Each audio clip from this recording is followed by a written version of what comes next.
Teoría del todo. La ecuación inconclusa de Albert Einstein y Stephen Hawking. En este video vamos a hacer un resumen de la teoría del todo, es decir, la ecuación inconclusa de Einstein y Hawking. Entonces aquí está la ecuación que no pudo resolver Einstein ni Hawking. Esta es mi propuesta matemática. Así que el video tiene como propósito hacer una introducción a la comprensión de la ecuación.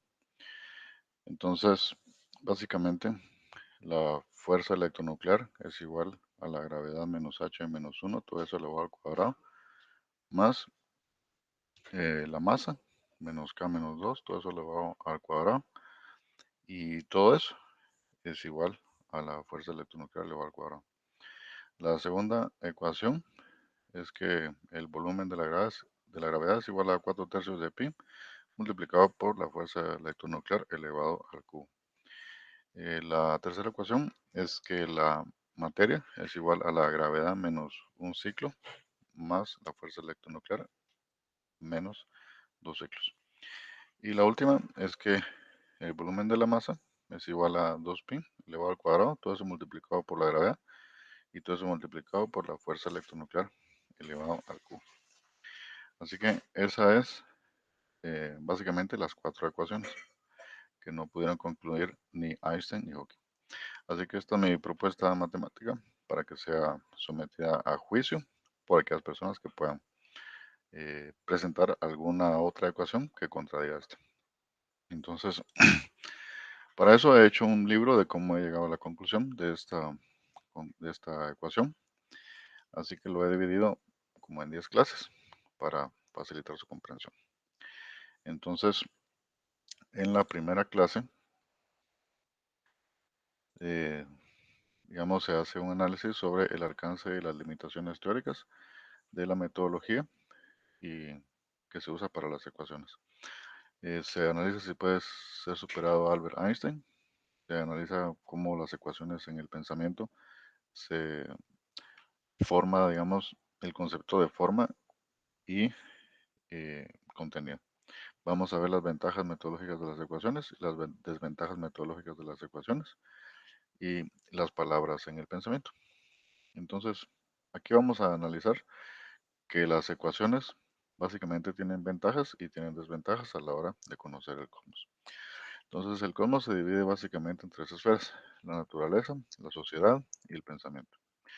Entonces, para analizar cualquier fenómeno, primero se hace una pregunta, que es una hipótesis, después se analiza todo en sus partes y se llega a una conclusión, eh, digamos, nueva sobre el fenómeno. Entonces ese es el proceso que vamos a seguir para el proceso del planteamiento de la ecuación de la teoría del todo, la ecuación inconclusa de Einstein y Hawking.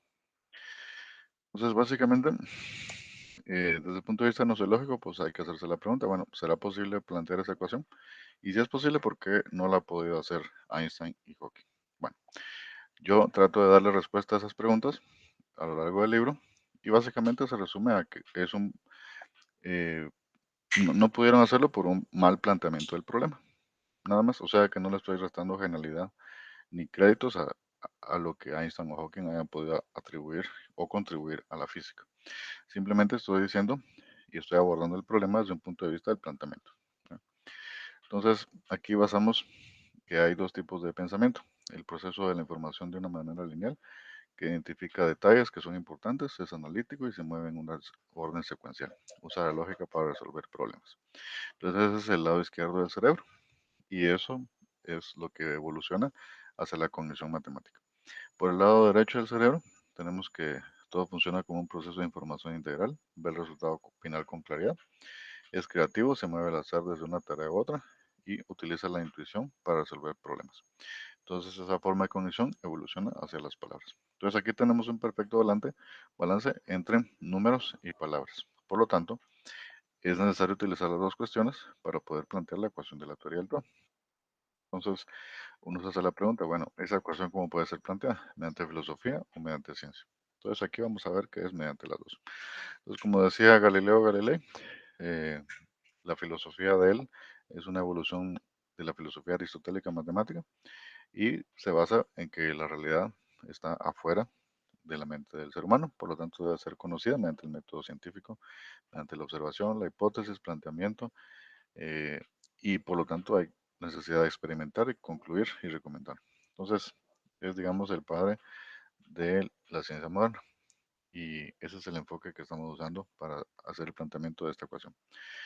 Entonces, aquí básicamente se puede ver cómo se manifiesta el concepto de simple que del materialismo filosófico. Entonces, el conjunto universal es el conjunto formado por todos los elementos del tema tratado y se denomina universo y se representa mediante un rectángulo.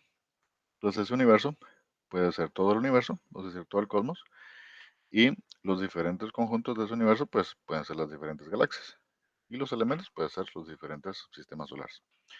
Esa es una forma de aplicar en simple que el concepto del conjunto universal a la cosmología. Pero por otro lado, si yo lo quiero aplicar, digamos, a la economía, el universo podríamos decir que es América, los conjuntos podrían ser los países y los subconjuntos, pues, podrían ser eh, las diferentes capitales, ¿no? Entonces, ese teorema general, eh, digamos, enmarca, pues, en simple que la relación del todo con sus partes. ¿Sí? Entonces, Sócrates fue una de las primeras personas que había hablado de eso. Y bueno, su posición filosófica siempre fue neutra.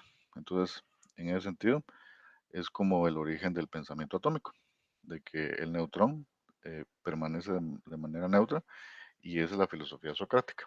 Entonces, en ese sentido, siempre hay que tener la mente abierta para todo y, como él decía, solo sé que no sé nada.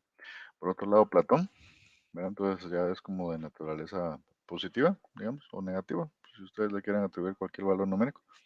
Pero el punto es de que él dice que sí se puede conocer el universo cerrando los ojos y entonces la mente viaja al mundo de Hades y ahí viene toda la información.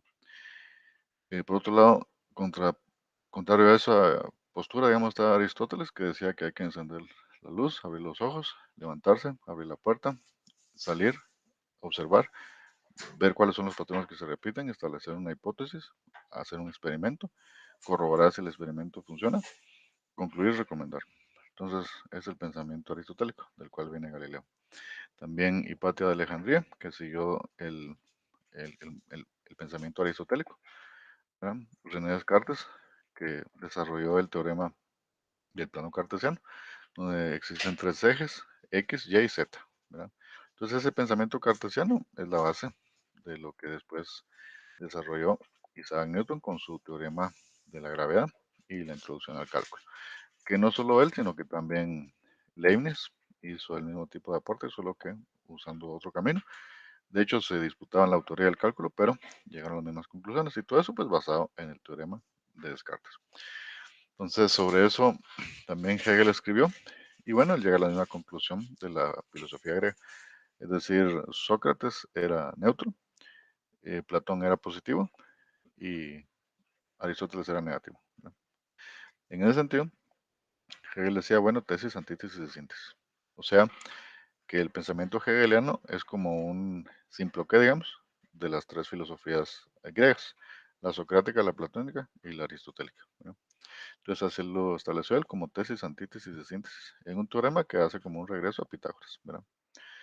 Entonces ese teorema pitagórico hegeliano lo aplicó Carlos Marx al desarrollo del capital, por el cual se hizo la tesis del capital. Entonces, la primera parte de la tesis habla de la producción del capital, ¿verdad? Una lucha de contrarios. La segunda parte de la tesis, o el tomo 2, habla del tránsito de cantidad a calidad, es decir, eh, la antítesis, ¿no? O el tránsito de cantidad a calidad. Y por último, la negación de la negación, que es el concepto de espiral, que él aplica en el volumen 3 del capital. ¿Verdad? Entonces, ahí aplica él la dialéctica de tesis, antítesis y síntesis a la economía. ¿Verdad? Y el libro, pues sí, el resultado, pues es un libro que ha revolucionado el pensamiento filosófico y económico. De la misma manera, Engels aplicó lo mismo a la naturaleza, pero su libro quedó inconcluso. Entonces, él le dedicó mucho tiempo a terminar el libro inconcluso de su amigo Carlos Marx, que era el tomo 2 y 3 del Capital. De hecho, Marx solo hizo el primero, entonces el segundo y el tercero fue hecho por Engels.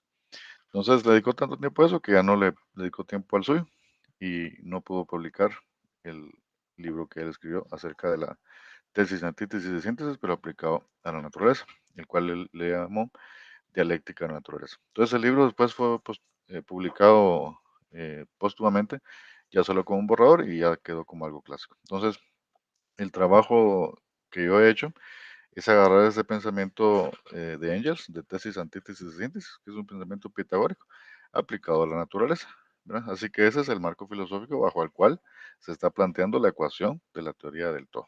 Entonces estoy denotando pues las coordenadas filosóficas generales para poder establecer cuál es la definición más correcta de la ecuación de la teoría del todo. Entonces estoy haciendo salvedad que me estoy basando en tesis, antítesis y síntesis, en Pitágoras, en Hegel y en Engels, ¿verdad? Por otro lado, Maxwell también aporta, digamos, al pensamiento filosófico con su integración de las cuatro ecuaciones. Entonces, de hecho, Maxwell no planteó esas ecuaciones, ¿verdad? Sino que esas ecuaciones ya existían. Lo único que él hizo fue integrar cuatro ecuaciones que aparentemente estaban discontinuadas, o sea, no tenían ninguna relación, pero él sí las integró a la teoría electromagnética. Así que esa es la genialidad que hizo Maxwell. No es que él haya inventado las ecuaciones, sino que él las integró, ¿verdad? Cuatro ecuaciones para demostrar que la electricidad y el magnetismo son lo mismo. Entonces, en ese sentido, es más o menos la misma metodología que estoy siguiendo. O sea, las ecuaciones que yo estoy poniendo no son nuevas, ¿verdad? Ya existen, ¿verdad? Simplemente a nadie se le había ocurrido aplicarlas a esto, ¿verdad? Así que eso es lo que yo estoy haciendo. Entonces, mi contribución al mundo de la física sería parecida a lo que Maxwell hizo, pues, es decir, unificar y aplicar en algo, ¿verdad? Cuatro ecuaciones que ya existían, igual que yo, cuatro ecuaciones que ya existían, solo que las estoy aplicando a algo que nadie se le había ocurrido aplicarlo, ¿verdad? Así que eso es lo que básicamente la definición metodológica pues, que estamos siguiendo para plantear dicha ecuación. Einstein decía que había simetría, ¿no?, entre la gravedad y la fuerza, digamos, o la energía.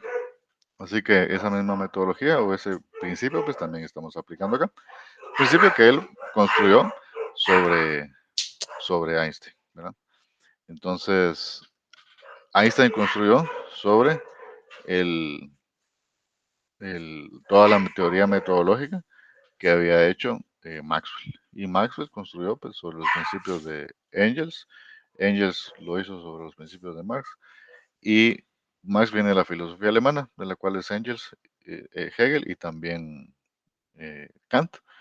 Y, y en ese sentido, pues, todo confluye pues con el pensamiento de Leibniz que concordaba con el pensamiento de Newton, ¿verdad? Entonces, todo ese es el árbol genealógico pues, por el cual me estoy basando para hacer ese planteamiento de la ecuación. Entonces, después de eso, Niels Bohr continúa el trabajo de Einstein en el terreno subatómico, ¿verdad? Entonces, ya para la época de Niels Bohr, pues había toda una nueva matemática. Entonces, lo que sucede es que para la época de Einstein, él quería hacer la ecuación de la teoría del todo, uniendo, digamos, la gravedad con la fuerza electromagnética, ¿verdad? Así que él en eso terminó sus días y no pudo concluir dicha ecuación, ¿verdad? ¿Por qué no pudo concluirla? Bueno, porque no estaba tomando en cuenta la mecánica cuántica, que es todo lo subatómico. Entonces, en ese sentido, pues, por eso es que él se metió en un agujero negro matemático. El propio Einstein, pues, o sea, se metió en un callejón sin salida. Por eso no pudo salir. ¿Por qué razón? Porque él no estaba considerando la mecánica cuántica, ¿verdad? Ese fue desarrollado por Niels Bohr y todo el montón de gente que trabajó en el proyecto Manhattan para desarrollar la bomba atómica. Y entonces ahí ya sale pues toda la mecánica cuántica, lo que no estaba incluido en el modelo de Einstein, ¿verdad? Porque eso solo miraba lo grande, ¿va? Lo macro, sin incluir lo micro, ¿verdad? Y lo micro pues tiene una mecánica totalmente distinta. Entonces, en el caso de Hawking, pues él ha tratado, ¿verdad? Como ya se conocen las leyes de lo micro y, y ya se conoce también las leyes de lo macro, ¿verdad? Entonces, él trató de hacer de alguna forma un planteamiento, pues, que una de esas dos. Y pues se murió y no pudo lograrlo. Entonces, yo aquí pretendo dar por concluido, digamos, lo que el profesor Hawking inició. Entonces, como uno de sus seguidores que soy, ¿verdad? Entonces, el señor Peter Higgs estableció un bosón hipotético, el cual fue ya probado, digamos, en el acelerador de partículas de Europa. Y eso pues completaría, digamos, un lado de la ecuación, que es la fuerza electronuclear, ¿verdad? Que tiene tres cosas. Por un lado, la fuerza eléctrica, por otro lado, la fuerza magnética, esas dos ya unidas y probadas por Maxwell, ¿verdad? Por otro lado, la fuerza nuclear débil y la fuerza nuclear fuerte. ¿Cuál es la fuerza nuclear fuerte? Las explosiones del Sol. Y la fuerza nuclear débil, pues lo que mantiene unidos todos los átomos de toda la materia. Entonces tenemos la fuerza nuclear débil, la fuerza nuclear fuerte y la fuerza electromagnética. Entonces esas tres fuerzas, digamos, unidas, son de naturaleza repulsiva, son de naturaleza blanca, son de naturaleza eléctrica, expansiva, ¿no? Y eso está comprobado por el bosón de Higgs, ¿verdad? Entonces, el modelo estándar de la física de partículas, pues, o la mecánica cuántica, analiza pues la luz, ¿verdad? ¿En qué formas? En su más pura forma, ¿verdad? O sea, casi 300.000 kilómetros por segundo. Y por otro lado, en su interacción con su configuración electrónica de todos los diferentes elementos que hay, ¿verdad? Entonces, así pues tenemos eh, lo que dijo Higgs, ¿verdad? Que prueba que la fuerza electronuclear existe, ¿verdad? Y esa fuerza electronuclear pues sería la contraparte de lo que ya está probado que existe, que es la gravedad, ¿verdad? Explicada por Newton, reformada por Einstein, ¿verdad? Entonces la gravedad es de color negro. ¿Por qué razón? Porque ni la luz puede atravesar un agujero negro, ¿verdad? No resiste el halo gravitatorio y es de naturaleza atractiva. En ese sentido, ahí tenemos las dos partes del yin yang, ¿verdad?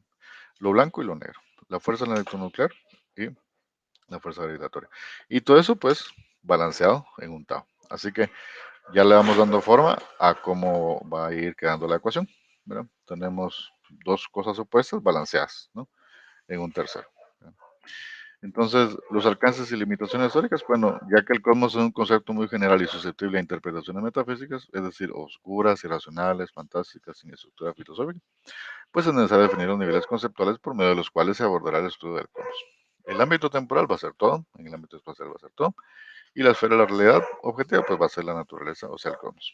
Entonces, la naturaleza, la sociedad y el pensamiento son las tres esferas. Y a pesar que en esta obra se hace referencia a aspectos sociales y aspectos del pensamiento, ¿ven? El principal enfoque es analizar todos los ciclos de la naturaleza a su nivel más general, es decir, el tiempo y el espacio, o sea, el cosmos, la formación de nebulosas, cúmulos de galaxias, sistemas solares, planetas, etc. Así que esos son los alcances, ¿verdad? Y las limitaciones teóricas, ¿verdad? Entonces, vamos hablando del universo, ¿verdad? Y nos vamos a limitar hablando pocas cosas sociales y pocas cosas del pensamiento, porque, ¿verdad? El enfoque es el universo. Entonces, la pregunta es, ¿se puede superar a Einstein? Bueno, la respuesta es claro que sí. Eh, digamos, así como Galileo superó a Aristóteles en la concepción, digamos, heliocéntrica que había. Entonces, Galileo demostró que el Sol, de hecho, no es que esté dando las vueltas alrededor de la Tierra, sino al revés. La Tierra da vuelta alrededor del Sol. Entonces, en ese sentido, pues, así como Galileo superó a Aristóteles, ¿verdad? O Einstein superó a Newton, ¿verdad? O Niels Bohr superó a Einstein, o sea, Niels Bohr superó a Einstein ya. Y así pues, o sea, en el mundo de la ciencia, todos son superados y esa es la máxima alegría de un científico, ¿no? Que haya otra persona que contradiga su punto de vista, ¿verdad? Porque si hay otra persona que contradice mi punto de vista, el único que gana es el lector y la verdad, ¿verdad? Porque ese es el método dialéctico, llegar a la verdad por medio del choque de opiniones. Así que en ese sentido, pues la respuesta es sí. Sí se puede superar a Einstein y sí se puede plantear la teoría del todo mediante un modelo matemático simple, lo cual es el propósito de esta obra, ¿verdad? Superar a Einstein y a Hawking. Entonces, las ecuaciones en el pensamiento, la forma, la semilla del concepto del determinismo, es porque las ecuaciones ven la estructura del universo. Entonces, el grado sensorial se divide en sensaciones, percepciones y representaciones. El grado sensorial es cuando uno mira la materia, ¿verdad? Entonces, la primera cuestión que pasa son las sensaciones. Las sensaciones después se transmutan en percepciones, ¿verdad? Y las percepciones se transmutan en representaciones que ya son recuerdos, ¿verdad? Entonces ahí vemos pues cómo la materia impregna una huella en la mente del ser humano, ¿verdad? Y eso es a través del ojo. Y hay otros organismos que han evolucionado así. Mira, los trilobitas de antes del Cámbrico, ¿verdad? Ellos ya tenían ojos y no tenemos ni siquiera relación de ninguna estructura de ADN con ellos, más que a nivel, digamos, bioquímico, ¿va? Que tenemos los mismos componentes, ¿va? Carbono, hidrógeno, nitrógeno, oxígeno, pero no tenemos, digamos, la misma estructura genética y a pesar de eso, ellos desarrollaron ojos y también nosotros. Entonces, definitivamente la materia le gusta imprimir pues, eh, lo que sucede y dejar rastro. Entonces, eso es lo que sucede en nuestra cabeza, según Aristóteles, ¿no? Que nuestra cabeza tiene huellas de la realidad objetiva, ¿verdad? Entonces, esas huellas se aglutinan, digamos, pues ontológicamente en conceptos, juicios y razonamientos. Entonces, el sistema aristotélico de conocimiento básicamente se divide en la ley de identidad, A es igual a, o sea, dos concepciones que aparentemente son opuestas llegan a un tercero igual, entonces es porque están hablando del mismo fenómeno, ¿verdad? La ley del silogismo, es decir, A es igual a B, B es igual a C, por lo tanto A es igual a C. Es como decir, yo me parezco a mi hermano se parece a mi papá, por lo tanto, yo me parezco a mi papá. Es decir, dos objetos que son iguales a un tercero son iguales entre sí, ¿no? Entonces, eh, las ventajas de las ecuaciones, pues, y del pensamiento lógico del ser humano es que la lógica evolucionó y se dividió en una de las ramas de la lógica matemática, de la cual se lee que fueron George Boole y Alvin de Morgan a mediados del siglo XIX quienes primero presentaron un sistema matemático para modelar las operaciones lógicas. La lógica tradicional aristotélica fue reformada y completada y obteniendo un instrumento apropiado para investigar sobre los fundamentos de la matemática. Las desventajas metodológicas de las ecuaciones es que Aristóteles mismo dijo, el matemático investiga abstracciones, elimina todas las cualidades sensatas como peso, densidad, temperatura, etcétera, dejando solo las cuantitativas y continuas en una, dos o tres dimensiones y sus atributos esenciales. Entonces, esas son las desventajas metodológicas de las ecuaciones, que solo ve la estructura y no ve el contenido. Ahora, por otro lado, en la clase 2 pues, se ven las ventajas metodológicas de las palabras, que es lo contrapuesto al lado izquierdo del cerebro, ¿no? Vemos también las desventajas metodológicas de las palabras y vemos pues, la unidad de lucha de contrarios entre las palabras y las ecuaciones. Entonces llegamos a una teoría, ¿no? O un planteamiento. ¿Puede la teoría del cosmos ser explicado por gente que usa solo números o físicos, ¿verdad? O pueden ser explicado el cosmos por gente que usa solo palabras, ¿verdad? O filósofos o religiosos. Entonces llegamos a la conclusión, bueno, ¿cuál es el mejor método? ¿No será que hay que usar ambos?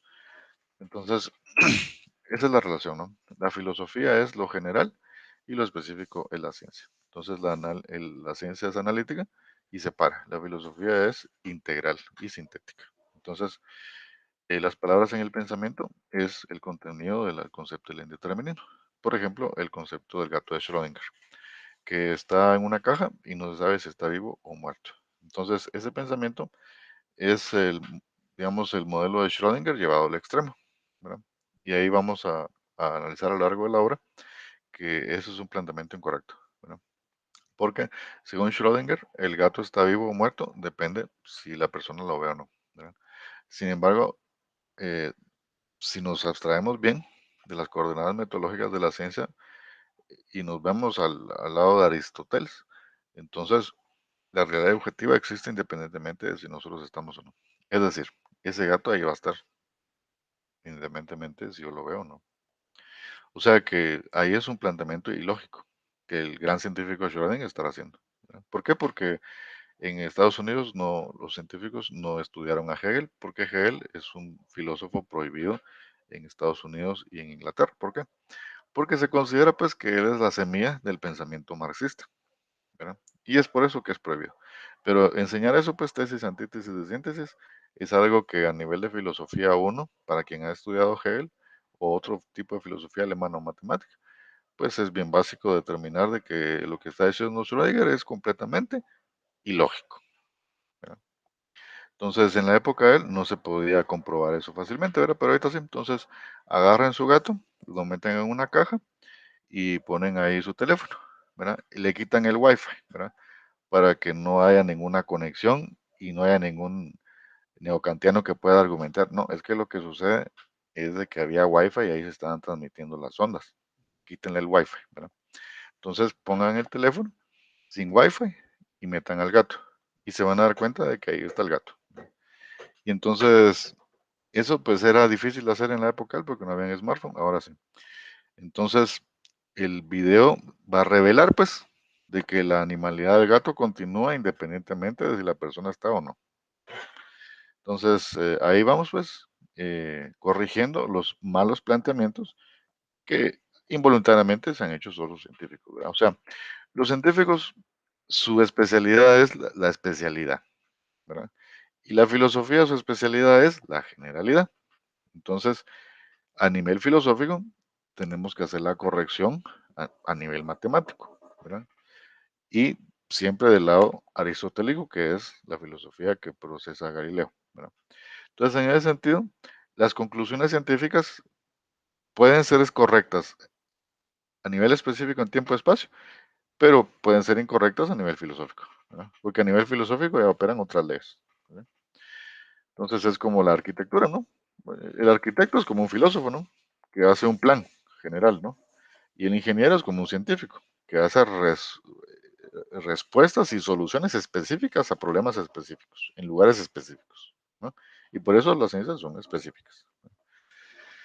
Así que esa es la relación, pues. Por lo cual, esta idea del concepto del gato de Schrödinger es ilógica. Entonces, en esta filosofía aristotélica, si en un examen dicen el gato está muerto o vivo, si está en una caja, responda, está muerto o vivo. ¿Eh? Entonces, si alguien responde depende del punto de vista del sujeto observador, está incorrecto. ¿Eh? Porque eso lo pueden comprobar ustedes, así como les acabo de decir, con un teléfono. Por otro lado, las ventajas metodológicas de las palabras. ¿Verdad? O sea, las desventajas es que una idea puede llevarse a un extremo. ¿Verdad? Y si no se le pone orden matemático, puede convertirse en una falacia como esta. O otra, ¿verdad? Como lo del asunto de las religiones, ¿verdad? ¿Cuántas religiones hay? Bueno, depende de cuántas versiones de la Biblia hay. Entonces, ¿cuántas versiones de la Biblia hay? Imagínense. Es una cantidad inmensa, pues. ¿Cuántas versiones del cálculo hay? Solo dos. La de Newton y la de Leibniz.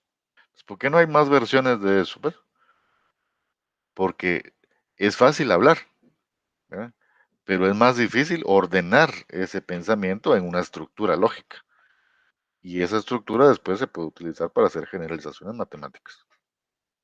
Entonces, a donde quiero llegar es que cuando se usa sola palabras, ¿verdad? Entonces no se puede determinar qué es la verdad. Y por lo tanto, surgen nuevas religiones, hasta de gatos o de cualquier otra cosa, porque no se le puede poner un límite, ¿verdad?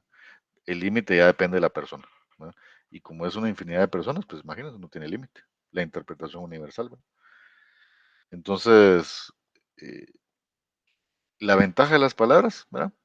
Es que expresan ideas, sentimientos, emociones, movimientos, relación entre cantidad y calidad, es decir, todas las cosas que las ecuaciones no pueden.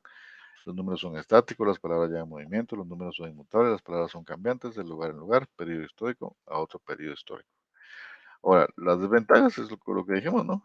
Que metodológicamente las palabras es cuántas traducciones de la Biblia hay. No genera cada traducción una nueva iglesia. Las palabras son tan específicas al tiempo y lugar e incluso a la persona que hay diferentes interpretaciones del corpus, ¿verdad? Entonces, unidad dialéctica de las ecuaciones y las palabras, o sea, forma, contenido. Hagamos un resumen. Todo comienza con la relación entre los fenómenos materiales llamados forma y orden, o sea, contenido y caos, los cuales se dan en la naturaleza, independientemente del ser humano. Y esta relación contradictoria se puede representar en el siguiente esquema, donde F es la forma y C el contenido. Entonces, forma se transmuta en contenido y el contenido se transmuta en forma. Es decir, el esqueleto se transmuta en contenido ¿cuándo? Cuando empieza a cambiar y se le empieza a agregar nervios y músculos y todas las demás cosas en el proceso de un embarazo, por ejemplo. Y regresa a la forma nueva cuando nace. Entonces, tenemos la forma original, la forma de contenido cuando está evolucionando y la nueva forma cuando nace, ¿verdad? Entonces, así es como se da, pues, forma, contenido, orden y caos, ¿verdad? Entonces, puede la teoría del cosmos ser explicado por los físicos, es decir, científicos especialistas que solo usan ecuaciones. Bueno, aquí hacemos una crítica a la segunda ley de la termodinámica, ¿verdad? Entonces, ¿pueden las computadoras que se basan en un lenguaje binario de 0 y 1 representar la realidad? No digo que no se pueda, simplemente que dicha representación es imperfecta, lineal, estática. El mundo material no es lineal ni estático y ese aspecto de la realidad es mejor explicado con palabras que con números. Y no estoy diciendo ni más ni menos que eso. Entonces, por ejemplo, la termodinámica, decía Lord Kelvin que había más caos que orden en el universo. Y eso pues evoluciona la teoría de la entropía. Entonces, la teoría de la entropía basada en la segunda ley de la termodinámica, a nivel específico de un laboratorio puede ser correcto, pero a nivel ontológico general es incorrecto. ¿Por qué? Porque la evolución misma contradice la teoría de la segunda ley de la termodinámica, ¿verdad? Porque la segunda ley de la termodinámica dice que hay más caos que orden, ¿sí? Y si eso fuera posible, entonces la evolución no sería posible, ¿verdad? Porque la evolución vemos que funciona al revés, ¿verdad? Que el caos se convierte en orden.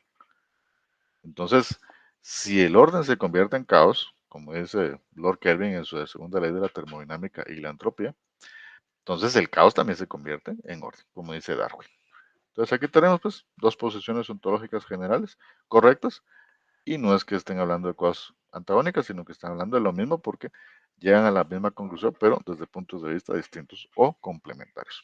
Entonces, puede la teoría del cosmos ser explicada por los filósofos tradicionales, o sea, religiosos, nosológicos, metafísicos, generalistas que usan únicamente palabras reveladas, ¿verdad? Entonces, esa es la filosofía irracional. Hace uso del lenguaje articulado, pero de manera irracional. Eso se da cuando el pensamiento humano se divorcia de la práctica social, dando paso a la formación de la filosofía idealista, ¿verdad? Como lo que decía del gato de Schrödinger, ¿verdad? O sea, hasta se forma un movimiento que apoya esa idea, cuando en realidad es algo que está incorrectamente dicho y planteado, ¿verdad? Entonces, antecedentes históricos de la filosofía griega. Bueno, ¿cuál es el mejor método para explicar la teoría del todo? Bueno, ahí vemos un resumen, pues, histórico de cómo la teoría ha evolucionado. Entonces, tenemos la dialéctica, que nace, pues, de la aplicación de la gravitación universal, ¿verdad? Entonces, ese pensamiento también se aplica en la dialéctica. Eh, Después sigue, digamos, el materialismo histórico, ya es la dialéctica aplicada a la economía, donde está la dialéctica explicada de otra forma, ¿no? O sea, la unidad de lucha de contrarios, tránsito de cantidad a calidad y la negación de la negación.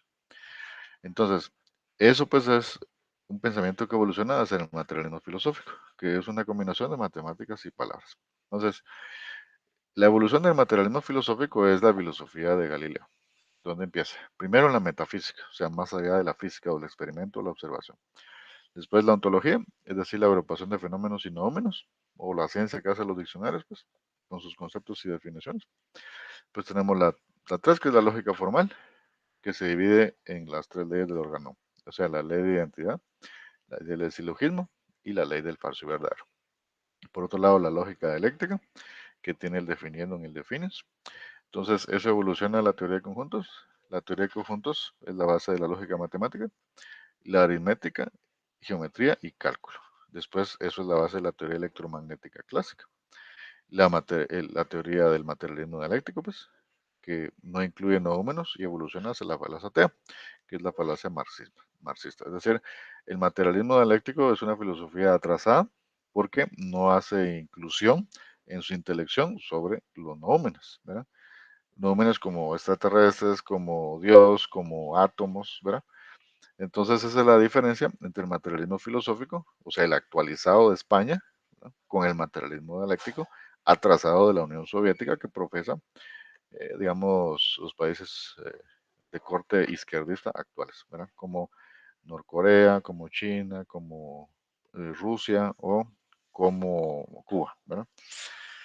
Entonces, la diferencia de eso es que el materialismo filosófico ya se divorció pues de toda esa tinte ideológico izquierdista post Segunda Guerra Mundial y entonces se centra más en los noúmenos, ¿verdad? Entonces ahí es donde el materialismo filosófico incluye noúmenos en su intelección y al incluir noúmenos pues entonces estamos hablando de las categorías de la mecánica cuántica.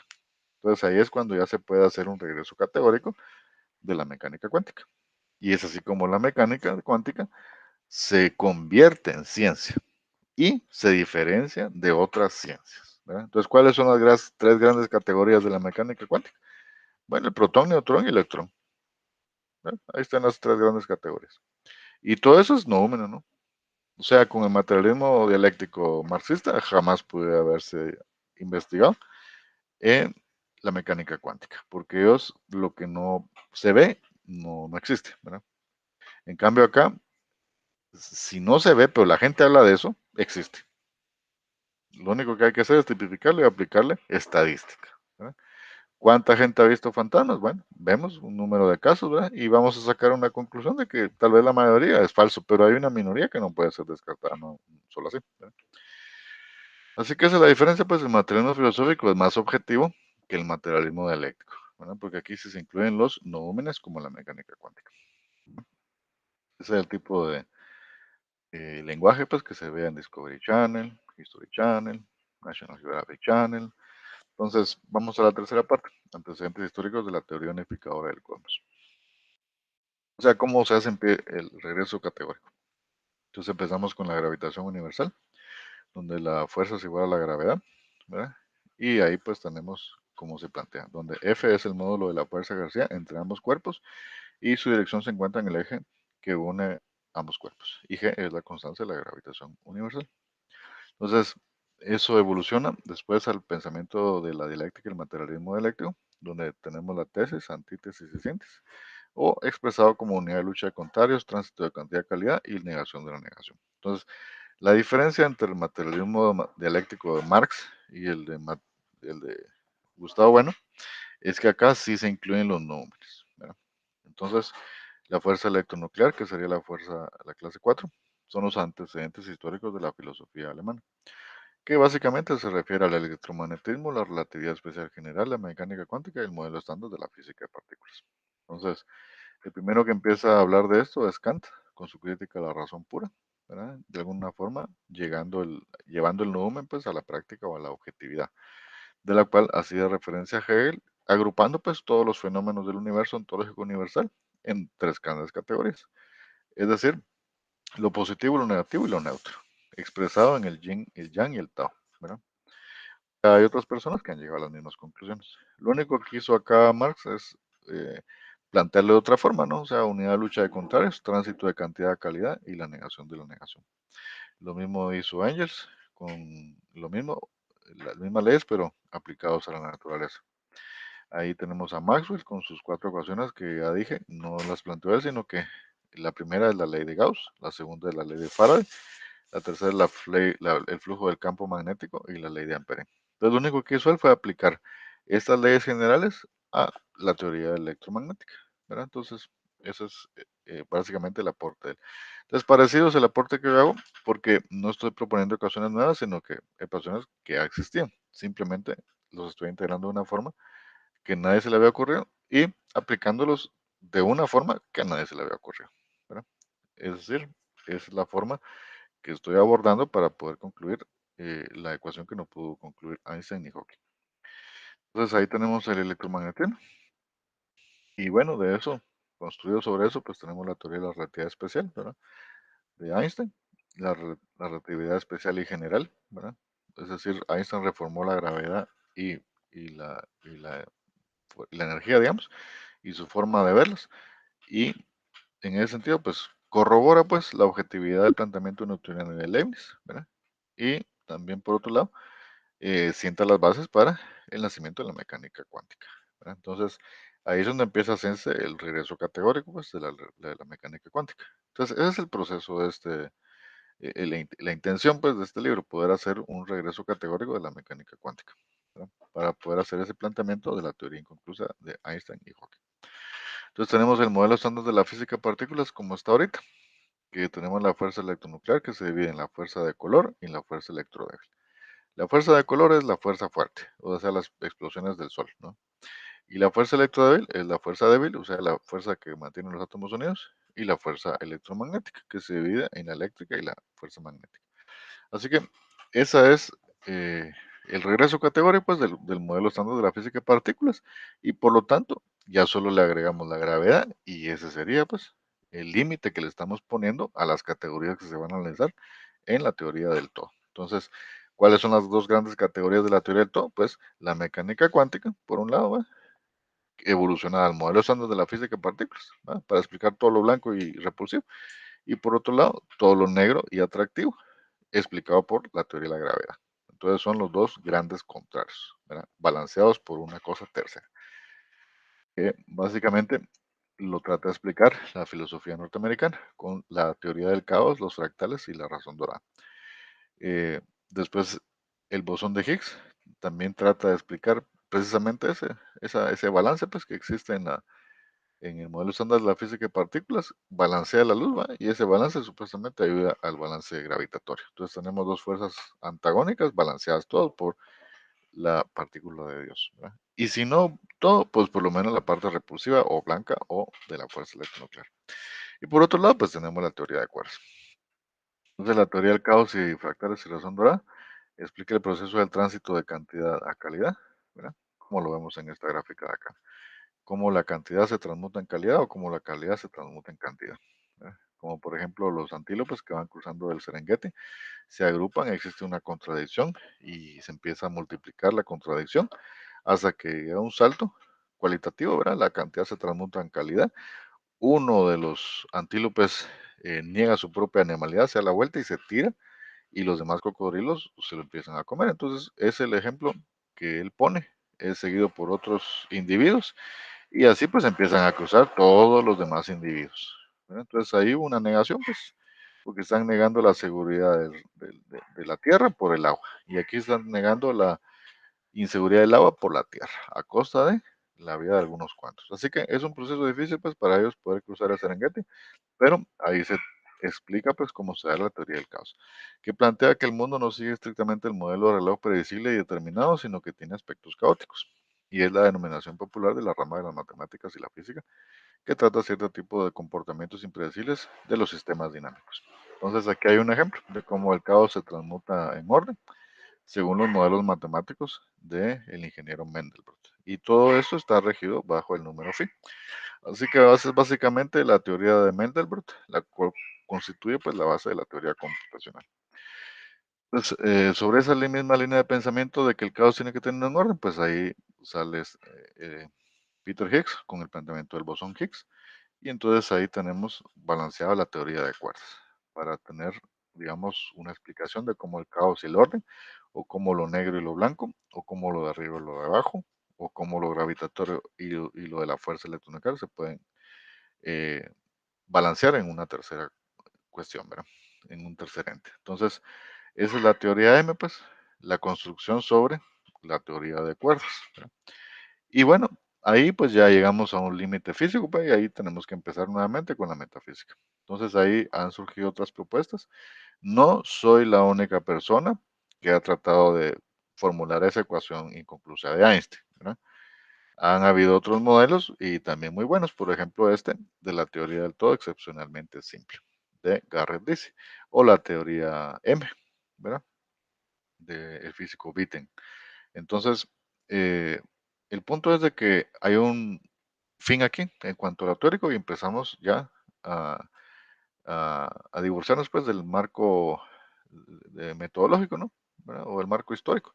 Y ahora ya empezamos a definir pues cómo esa individualidad empieza a eh, codeterminarse y hacer una multiplicidad heterogénea de toda la existencia. Y todo empieza con el ente, que hasta ahorita, si agrupamos todo el pensamiento filosófico racional, podemos decir que así como decía Pitágoras y Hegel, tesis, antítesis y síntesis. O sea, tenemos que agrupar todo en esas tres categorías grandes, ¿verdad? Entonces, ahí tenemos los primeros, eh, digamos, entes pues, que hay que analizar. Primero es el ente en sí mismo. ¿Qué es el ente? Bueno, el ente es todo lo que hay. El ente es mi reloj, es la camisa, es la computadora, es el sistema solar, es el átomo, es el amor. O sea, el ente es todo lo que hay, todo lo que se le puede definir, ¿verdad? Si quieren ver cuántos entes hay, pues vayan al diccionario. Ahí van a ver todos los entes que hay, ¿verdad? Entonces tiene su concepto, su definiendo y su definiens, ¿verdad? Su definición. Entonces, ese es el ente, ¿verdad? Entonces, todo ente tiene dos partes, ¿verdad? Una materia en reposo y una materia en movimiento, ¿verdad? Que aquí podríamos decir que es la materia y la antimateria, o el reposo en general y movimiento en general, el orden y el caos, ¿verdad? Entonces, aquí tenemos tesis, antítesis y síntesis. Y la unión de esos tres, pues, es algo ahí en medio. Ese es otro modelo filosófico de contemplar cómo es la relación general ontológica general de todo el universo. Y vemos que básicamente se parece al átomo, ¿verdad? Así que así fue, pues fue deducido el modelo atómico de Demócrito, ¿verdad? Tesis, antítesis y síntesis, ¿verdad? Neutro, positivo y negativo, protón, neutrón y electrón. Entonces, la teoría M, pues es una extensión de esa idea, pero en el sentido de que todos son cuerdas. Las partículas subatómicas, pues aquí no serían partículas, sino que serían cuerdas subatómicas, ¿verdad? Entonces, aquí tenemos otro planteamiento de la teoría del todo. No usa cuerdas y no usa partículas, sino que usa una figura geométrica. Entonces, según el físico Garrett Lisi, pues la teoría del todo se explica mediante la figura E8, ¿verdad? Entonces, es otra forma de abordar el mismo problema, ¿verdad? Y da una solución, pues igualmente satisfactoria, ¿verdad? Porque está basado en un modelo matemático. Y aquí está el modelo matemático de Garrett Lisi y la figura E8 y la teoría del todo, según él, ¿verdad? Entonces, el modelo filosófico del cosmos. Empecemos acá con el ente, ya con la explicación basada en todo lo anterior que hemos dicho, que básicamente es desde el pensamiento griego hasta el pensamiento de Garrett Lisi, ¿verdad? Entonces, ahí es donde se termina el marco teórico, digamos, pues, y aquí empezamos ya a plantear. ¿Plantear qué? Pues el modelo matemático que yo estoy diciendo, que es la conclusión de la teoría inconclusa de Einstein y Hawking. Entonces, teniendo eso en cuenta, ¿qué rescatamos del planteamiento? Bueno, tesis, antítesis y síntesis, ¿no? La fuerza electronuclear que es repulsiva, la fuerza gravitatoria que es negativa y la fuerza neutra que hace balance, o el Tao según los orientales, ¿no? Entonces, ese es el ente. Los dos factores del ente entonces es materia en reposo, o sea, la fuerza gravitatoria, pues obviamente tenemos que igualarla acá, y la materia en movimiento, que es la fuerza electronuclear, ¿verdad? ¿Por qué movimiento? Porque imagínense, está basada en luz, entonces ese es su movimiento. Y esas son las dos partes del ente. Entonces, todo ente tiene esas dos cosas, ¿no? Entonces, aquí tenemos una figura ontológica general del ente. Lo negro, lo blanco y el círculo que contiene ese balance que está como en una unidad de lucha de contrarios. Entonces, a nivel ontológico general, sabemos que existe materia y antimateria. Entonces, ¿qué es un antineutrón? Bueno, es lo opuesto de un neutrón. ¿Qué es un antiátomo? Pues lo opuesto a un átomo. O sea, sus configuraciones eléctricas son al revés. Entonces, hemos visto que, digamos, la física ha demostrado que cuando la materia y la antimateria se unen, ¿verdad? Produce una gran explosión. ¿Cuánto de explosión? Pues lo más grande en cuanto a explosión que hay, ¿verdad? Así que no es para nada ilógico suponer que nuestro universo o esa gran explosión es producto de la unión de materia y antimateria. Así que como no contradice la lógica, ¿verdad? Porque tenemos tesis, antítesis y síntesis, así que aquí estamos basándonos en que eso fue lo que dio origen al Big Bang, la unidad y lucha de contrarios de la materia y la antimateria, ¿verdad? Entonces, antimateria, nosotros ya tenemos capacidad de hacerla y es lo que se usa en las máquinas de resonancia electromagnética, ¿verdad? Entonces, lo único que hay pocas partes, pocas cosas de esas en el universo, o hay más materia pues que antimateria, ¿verdad? Pero eso es un hecho científico, así que vamos a construir sobre eso. En ese sentido, pues vamos a hacer una crítica al Big Bang finito, o sea, la atracción gravitatoria y repulsión electronuclear, el primer ente, el tiempo y el espacio. Entonces, tenemos que analizar el Big Bang, ¿verdad? Si hay puntos o cuerdas. Entonces, desde ese punto de vista, pues el primer ente que hay que analizar es el tiempo y el espacio. Entonces, ahí tenemos la relación entre lo que se mueve y lo que no se mueve, ¿verdad? Porque lo que se mueve, el tiempo y el espacio, pues no se mueve. O su movimiento es menos perceptible. Entonces tenemos por otro lado puntos o cuerdas, partículas u ondas. Entonces, ¿existió el Big Bang? Esas son las preguntas que vamos a resolver acá. Entonces, desde ese punto de vista, el modelo filosófico o el sistema solar, pues estamos basándolo en esa premisa, ¿no? Que hubo un Big Bang, ¿verdad? Un Big Bang de antimateria con materia, ¿sí? A diferencia de Hawking, él dice de que solo hubo un Big Bang y el universo se empezó a expandir y que todo es esférico, ¿no? Ahí le resumí todo el universo de Stephen Hawking. Ahora, el universo que yo propongo es como el de Garrett Lisi o como el de Witten, de la teoría M. Es decir, que no hay un Big Bang, ¿verdad? Sino que hay un toroide, ¿verdad? Porque las mismas leyes, ¿verdad? Que se aplican a la teoría del Big Bang, ¿verdad? Son las mismas leyes que se aplican para explicar la mecánica celeste del centro de la galaxia. Entonces, en el centro de la galaxia, pues ya sabemos que hay por lo menos un agujero negro, si no es que tres, ¿verdad? Entonces, esa unión de esos agujeros negros que hace un agujero supermasivo, que es lo que mantiene unido todo lo que está en la galaxia, usa las mismas leyes del Big Bang, ¿verdad? Entonces, ¿dónde está el Big Bang en el centro de la galaxia? ¿Verdad? No hay un Big Bang, sino que hay un constante flujo de energía y de luz. Y al mismo tiempo hay un constante atracción del agujero negro. Entonces, en ese sentido, no hay necesidad de un Big Bang para explicar lo que la astronomía ya ha explicado en cuanto a la edad del universo, ¿verdad? De los 13.700 millones de años. Ahora, alguien podría decir, bueno, ¿y entonces por qué no vemos en todo el universo el origen, pues, de donde viene toda la materia? Y al mismo tiempo, ¿por qué no vemos el fin de donde se va toda esa materia, pues, y todo es toroidal, ¿verdad? Porque ese es el otro, la contrapuesta, pues, que se está haciendo en contra de Hawking. Porque él dice que es esférico, y yo digo que es toroidal, ¿verdad? Y no lo digo yo solamente, sino lo dice Garrett Lisi y lo dice Neil Turok, ¿verdad? Otro físico y otro montón de gente. Así que en ese sentido, pues tenemos dos posiciones. El Big Bang finito, que pasó una vez y se expandió, y el Big Bang infinito, que no es un Big Bang, sino que es un toroide, ¿verdad? Que se expande y que colapsa, que se expande y que colapsa, ¿verdad?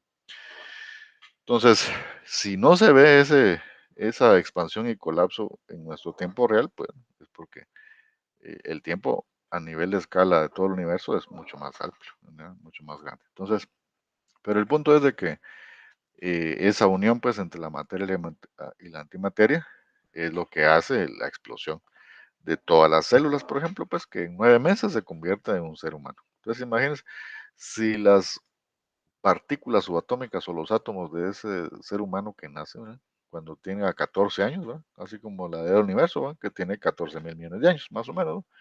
13.700 de años, o sea, haciendo una comparación es como que el universo vendría siendo un adolescente. Entonces, si un adolescente tiene bacterias y esas bacterias evolucionaran el pensamiento abstracto y rastrearan el origen de su universo, esas bacterias llegan a la conclusión de que el universo tiene 14 años, ¿no? Pero que los primeros 9 años de vida hubo una como gran explosión geométrica de células, ¿verdad? Y que todo se resume al momento de la concepción, ¿verdad? Entonces, esa sería la concepción abstracta de un par de células hablando entre sí, ¿verdad? Y si eso usamos la escuadra del compás para traerlo a esta realidad, pues tenemos que admitir sobre Pujados que posiblemente es la misma situación acá. Es decir, que un universo de materia y antimateria se unieron y esa unión provocó el Big Bang y ese universo empezó a acelerarse de manera dramática al principio, pero después redujo su crecimiento hasta el momento en el que estamos, que ya no está creciendo mucho, ¿verdad? Sigue creciendo, pero ya no mucho, ¿verdad? Así que el modelo toroidal también explica lo mismo, usando las mismas leyes que se usa para el Big Bang finito, ¿verdad? Así que así es como se logra pues la materia inorgánica, las partículas subatómicas, ¿verdad? Las cuales básicamente son la estructura del átomo. El átomo es la estructura de las moléculas, ¿no? Varios átomos hacen moléculas, las moléculas hacen elementos, y los elementos hacen estrellas, agujeros negros, sistemas solares, etcétera, etcétera, ¿verdad? Así que tenemos pues la materia inorgánica o en reposo relativo, ¿verdad? Contrario a la materia orgánica, ¿verdad? Eh, Contrario a la materia orgánica. O sea, la materia inorgánica, ¿verdad? Es lo que está en reposo relativo. Entonces, por ejemplo, las partículas subatómicas, ¿no? Tenemos electrón, neutrón y protón. Tenemos el átomo, tenemos las moléculas, tenemos los elementos, ¿verdad? Y entonces, ya con los elementos, estamos hablando de estrellas y agujeros negros. Entonces, las estrellas hay de varias categorías, pues pequeñas, medianas y grandes. Entonces, las pequeñas queman todo su hidrógeno y se vuelven como en enanas marrón. Y cuando se les acaba el hidrógeno, se vuelven en enanas blancas, ¿verdad? Las estrellas que son un poquito más grandes, entonces queman todo su hidrógeno y su helio y cuando colapsan se convierten en estrellas de neutrones, ¿verdad? Y puede pasar por un momento de que se conviertan en cuásar, ¿verdad? Y las estrellas más grandes, las supermasivas, pues cuando están acabándose el hidrógeno y el helio, pues empiezan a fusionar hierro. Y eso hace que toda la estrella colapse y se forme un agujero negro. Y ahí pues salen todos los elementos disparados a todo el universo, ¿no? y ahí es donde se empieza a irrigar los elementos para que se forme la vida. Entonces, así se forman los sistemas solares, ¿verdad? Eh, Básicamente, en el modelo filosófico de la formación de galaxias y el universo y la inteligencia, pues se usa el concepto de simple OK y el concepto de universo, conjunto y elementos, ¿verdad?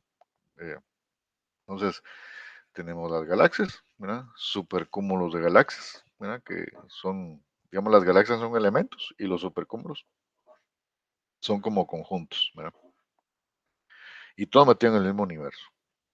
La materia oscura y la energía oscura, que es lo que más hay en el universo.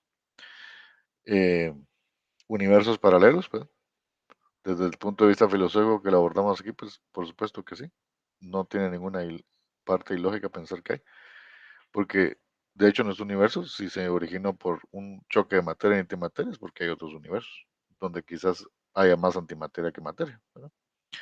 Entonces, en ese sentido, bueno, el Big Crunch, ¿qué es? Bueno, es cuando el toroide deja de tener eh, autosustentación, pues, y muere, ¿verdad?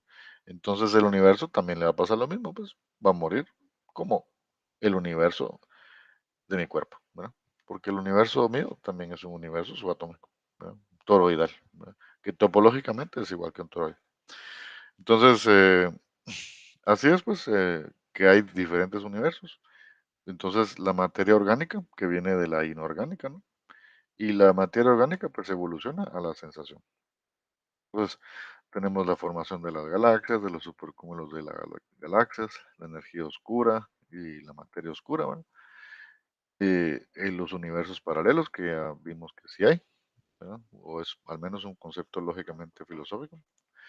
Y la muerte de nuestro universo, pues sería como el Big Crunch. Bueno, entonces, cuando nosotros muramos, pues también va a haber un Big Crunch. Y nuestras bacterias, pues lo van a ver como el fin del universo, ¿no? Así que todo está en simple. La materia orgánica entonces es distinta a la materia inorgánica, pues, porque en la inorgánica hay una combinación de cuatro elementos: carbono, hidrógeno, nitrógeno y oxígeno. Entonces, esa combinación ulterior de elementos al final evolucionan hacia la sensación, que ya expliqué que los trilobitas evolucionaron hacia tener ojos y nosotros también. O sea que efectivamente la materia evoluciona en esa dirección.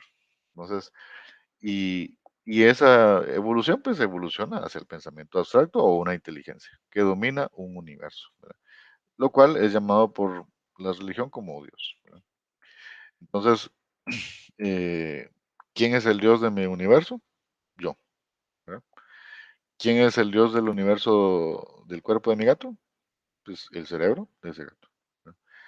Entonces, si ese universo que se mueve y se rasca y tiene pulgas, ¿verdad? Tiene una inteligencia, y este universo tiene una inteligencia también. Y la hormiga también tiene una inteligencia. Y todo lo que se mueve necesita inteligencia para poder moverse, ¿verdad? Podemos decir entonces que todo lo que se mueve tiene inteligencia, ¿verdad? Entonces, en ese sentido, pues, si todos los universos que podemos ver, ¿verdad? Como nuestro cuerpo, como las plantas, como los árboles, si todas esas cosas tienen una inteligencia, es totalmente lógico pensar que hay una inteligencia superior que domina todo el universo, como nosotros dominamos nuestro propio universo, ¿verdad? Así que es una concepción totalmente lógica, divorciada del fanatismo del marxismo, ¿verdad? Donde aquí integramos la energía y la masa de una manera lógica y racional, sin ir a extremos de ninguno. Entonces, el modelo filosófico del átomo, ¿verdad? De Demócrito es algo filosófico, igual que lo que se está haciendo acá. Entonces tenemos la teoría del todo y la nada, ¿verdad? Y las ecuaciones cosmológicas generales de la filosofía, que básicamente son estas: que la materia al cuadrado es igual a la fuerza electronuclear elevada al cuadrado más la gravedad al cuadrado. La gravedad es igual a 4 tercios de pi por la fuerza electronuclear elevada al cubo. La materia es igual a la gravedad menos un ciclo más la fuerza electronuclear menos dos ciclos. O igual que decir que el volumen es igual a 2pi al cuadrado multiplicado por la fuerza electronuclear por la gravedad al cuadrado, o viceversa. Entonces, así tenemos pues varias otras personas que han hecho el intento de hacer una explicación que explique todo el universo. Y esa es la teoría del todo y la nada, donde tenemos el todo y la nada son dos cosas contrarias como la integral y la derivada, ¿verdad? Así que es otro planteamiento, pues tenemos el de Garrett Lisi, que dice que todo se explica mediante la figura de 8. Es un modelo matemático válido. Y, y también tenemos este, ¿no? La teoría del todo y la nada, que dice que el todo y la nada es como la integral y la derivada, ¿no? Entonces, por otro lado, hagamos un resumen ahorita en simple, ¿ok? En forma toroidal para hacer nuestro propio planteamiento. Entonces tenemos que tener, la primera parte es forma y contenido, ¿verdad? Eh, que se podría ver aquí como eh, contenido, ondas, contrario, separado, cantidad, calidad. Después tenemos la materia, ¿verdad? Y después tenemos la unión, ¿verdad? De la fuerza electronuclear y la gravedad. Entonces, esa unión, pues, de la fuerza electronuclear y la gravedad se transmuta en materia. Y esa materia se transmuta nuevamente en la fuerza electronuclear unida con la gravedad. Y esa relación, pues, la podemos ver en el Sol, ¿no? Entonces, tenemos que el halo gravitatorio hace que todo el hidrógeno se concentre y esa fricción hace que exista la parte, digamos, eléctrica o estática, y eso es lo que empieza a generar la energía nuclear débil y fuerte, ¿verdad? Que hace que todo el Sol brille. Entonces ahí tenemos pues como la gravedad es la misma que mediante la fricción y la estática genera la explosión. O sea, ahí vemos pues como la atracción se transmuta en explosión, ¿verdad? Y todo balanceado en un perfecto equilibrio. Entonces aquí tenemos pues eh, la fórmula general del surgimiento de una estrella, ¿verdad? Entonces tenemos fuerza electronuclear gravedad, transmutada en materia, transmutada en fuerza electronuclear gravedad, pero con un apóstrofe, lo cual se transmuta en más materia, lo cual se transmuta en más energía, lo cual se transmuta en más masa, lo cual se transmuta en más energía, más masa, más energía, y ese proceso al infinito, ¿no? Hasta que el mismo sistema se autorregula. Entonces, aquí tenemos la ecuación. Fuerza positiva es igual a la fuerza electronuclear, por ejemplo 6, que es igual a R al cuadrado. Entonces, fuerza negativa, fuerza gravitatoria es igual a menos 4, es igual a X menos H al cuadrado. Y la fuerza neutra, que es igual a la masa, es igual a 2, es igual a Y menos K elevado al cuadrado. Entonces, aplicando la ecuación canónica de la circunferencia, tenemos que X menos H al cuadrado más Y menos K al cuadrado es igual a R al cuadrado.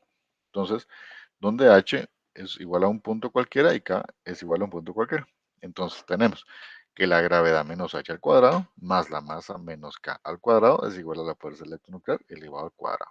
Y aquí tenemos la representación geométrica de cómo sería la relación entre esas dos fuerzas antagónicas, usando un simple eh, principio pues, pitagórico, ¿verdad? Que se le olvidó a Einstein y a Hawking, ¿verdad? Einstein porque no sabía que había mecánica cuántica y Hawking porque él piensa que el tiempo solo es de una dimensión, como una línea recta. Cuando en realidad mi planteamiento es de que es un círculo también, pasado, presente y futuro, por lo tanto hacen un círculo. Altura, profundidad, anchura, por lo tanto hacen otro círculo. Entonces ahí tenemos tiempo y espacio, o las dos concepciones antagónicas, materia y antimateria. Así que ahí tenemos el principio de los primeros dos contrarios, ¿verdad? Por otro lado, tenemos que la gravedad es igual a 4 tercios de pi multiplicado por la fuerza electronuclear elevado al cuadrado, al cubo. Así que esa es la ecuación de la circunferencia y ahí se puede determinar pues el volumen de la gravedad. Por otro lado, tenemos la ecuación de Fibonacci, ¿verdad? Entonces ahí la tenemos como una síntesis, ¿no? Porque tenemos como una tesis la ecuación pitagórica, ¿no? Como una antítesis la ecuación del volumen, ¿verdad? O alquímica llaman, ¿no? Y por la síntesis entonces tenemos cómo unimos estas dos en un pensamiento de espiral, ¿verdad? Que es la famosa progresión de Fibonacci. Entonces tenemos que la unión pues de esas dos cosas provoca una evolución hacia volúmenes y sólidos platónicos, lo cual todos se integran en la ecuación del toroide, donde dice que la materia es igual a 2pi elevado al cuadrado por la gravedad elevado multiplicada por la fuerza electronuclear elevado al cuadrado. Así que aquí tenemos básicamente las cuatro ecuaciones que yo estoy proponiendo para explicar la integración entre la relatividad especial y general, ¿verdad? Con la mecánica cuántica, ¿verdad? Es decir, el trabajo de Einstein y el trabajo de Hawking que quedó inconcluso. Aquí lo estoy resolviendo yo con 4 ecuaciones. La primera, que es la ecuación pitagórica, para definir la integración del yin yang, digamos, pues. La segunda, que sería el- la ecuación alquímica o de volumen, ¿verdad? O de la esfera, ¿verdad? Porque esa interacción, pues, entre un círculo y otro de antimateria, ¿verdad? Generan, ¿verdad? A nivel físico, que existe un tránsito de cantidad que le da un crecimiento, ¿verdad? Que provoca los sólidos platónicos, que llenan una esfera, ¿verdad? Y ese crecimiento, ¿por qué está gobernado? Pues por la espiral de Fibonacci. Entonces, la gravedad menos un ciclo más la fuerza electronal menos dos ciclos, entonces ahí va creciendo ese volumen de esa esfera, que al final, topológicamente, es igual a un toroide, es decir, un sistema autoorganizado. Entonces, aquí tenemos el planteamiento, pues, el origen del Big Bang con su materia y antimateria y su posterior evolución hacia esa figura toroidal, ¿verdad? Que es el principio de la primera estrella. Entonces, ahí tenemos que esa figura toroidal es igual a esta de aquí, que es de los sólidos platónicos, de la cual sale el árbol de la vida o el pensamiento cabalista, que ya los antiguos maestros habían hablado de esto. Entonces, ahora vamos a hacer la comprobación. Comprobación lógica. Partiendo de la concepción hegeliana, tesis, antítesis y síntesis, vamos a desarrollar la ecuación de la teoría del todo. ¿Cómo se relaciona una fuerza positiva, es decir, una tesis, una fuerza negativa, es decir, una antítesis, una fuerza neutra, es decir, una síntesis? Entonces, el átomo a nivel ontológico general se describe matemáticamente así.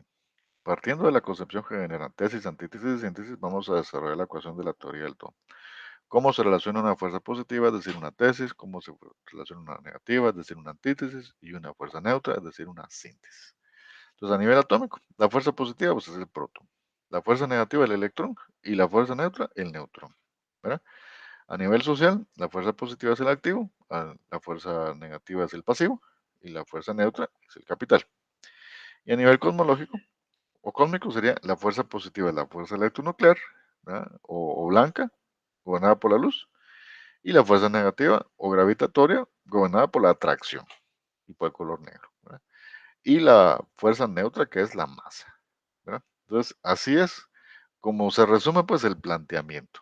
¿Verdad? Tesis, antítesis y síntesis, activo, pasivo y activo, pasivo y capital. Y a nivel cósmico, pues fuerza electronuclear, fuerza gravitatoria y masa. ¿Verdad? Entonces, el ejemplo, aplicación de la teoría general de la teoría del todo a nivel social. A nivel social, una fuerza positiva de activo X, por ejemplo 6, ¿verdad? Una negativa de 4, ¿verdad? Y un capital de 2. ¿Verdad? Entonces tengo 6 de activo, ¿verdad? 4 de deudas y tengo 2 de capital, ¿no? Entonces aplicando la ecuación canónica de la circunferencia, cosa que a ningún contador se le ha ocurrido, ¿verdad? Porque a nivel de física pues no se ve todo en 3 dimensiones, sino que en 2, ¿verdad? Pero aplicando eso a la ecuación de la circunferencia, tenemos que x menos h elevado al cuadrado más y menos k elevado al cuadrado es igual a r cuadrado. Entonces, dos soluciones. La primera solución es el centro que es diferente al origen, o sea, h, k y r. Es como decir la primera estrella, pues, diferente al origen. ¿Verdad? Entonces, en este punto es un punto hipotético x, con un radio 6 en el plano cartesiano. Entonces tenemos que el punto hipotético es menos 4 y menos 2 y el radio es de 6, por ejemplo. Entonces, aplicando la ecuación canónica de la circunferencia, tenemos que x menos h al cuadrado más y menos k al cuadrado es igual a r cuadrado. Entonces, despejando la parte neutra, tenemos que y menos k al cuadrado es igual a r cuadrado, es menos x menos h y todo eso al cuadrado. Entonces, le sacamos la raíz cuadrada y queda que y menos 2 es igual a 6 menos x menos 4. ¿Qué significa eso? Aquí está. Entonces, eh, eh, el punto es 4 menos 2 y 6. Entonces ahí tenemos menos 4 menos 2 y 6. Entonces, en el eje de las X tenemos menos 4. En el eje de la Y tenemos menos 2. Entonces ahí está el punto. En el punto menos 4 menos 2. Ahí está el origen. ¿Verdad? Menos 4 menos 2. ¿Verdad? Entonces ahí tenemos pues como la interacción entre una cosa positiva y una cosa negativa y una cosa neutra genera un círculo diferente al origen. ¿Verdad? Que aquí podría ser la primera estrella. ¿Verdad? Ahora, vamos a la segunda solución, ¿verdad? El origen del centro. O sea, ahora el origen va a ser el centro, pues. Entonces, x menos 2 más y menos 2 es igual a r al cuadrado. O sea, x al cuadrado más y al cuadrado es igual a r al cuadrado. Entonces, eso a la hora de sustituirlo tenemos menos 4 al cuadrado más 2 al cuadrado es igual a 6 al cuadrado. Y si le sacamos raíz cuadrada, tenemos que 4 más 2 es igual a 6. ¿Verdad? La misma ecuación del activo, ¿no? Que tenemos 6 de activo, 4 negativo y 2 de capital, ¿no? Entonces, ¿qué significa la línea que une X y Y? Si es una pendiente perfecta a 45 grados, significa que el pasivo y el capital son iguales. Pero si la pendiente no es perfecta, sino más horizontal que vertical, entonces hay más pasivo y capital. Y si la pendiente es vertical, más vertical que horizontal, significa que hay más capital que deuda. En otras palabras, a nivel social, la suma del pasivo y el capital es igual al activo. ¿Sí o no? ¿No? Entonces, digamos que el pasivo es 4 y el capital es 2. Entonces, ¿cuál es la suma de eso? 6. Entonces, 6, que es lo positivo, ¿verdad? Es el resultado ¿de qué? De sumar lo negativo y lo neutro. ¿Sí? Entonces, ahí tenemos como la ecuación también se puede aplicar para las finanzas. Entonces, obtener el centro del radio y de una circunferencia dada la ecuación. Entonces, aquí tenemos x al cuadrado más y al cuadrado es igual a 36. Entonces, ahí es lo que explicaba. Entonces, aquí tenemos el origen en cero, ¿no? Entonces, aplicamos la fuerza positiva, la fuerza negativa y la neutra y nos queda, ¿verdad? Una circunferencia original, ¿verdad? Donde dice que hay un 4 y un 2 en el lado negativo, digamos. Entonces, ¿qué significa 4? Si nos lo analizamos acá, ¿qué es lo más negativo? Significa que como está más inclinado para acá, ¿verdad? Entonces se debe más, ¿no?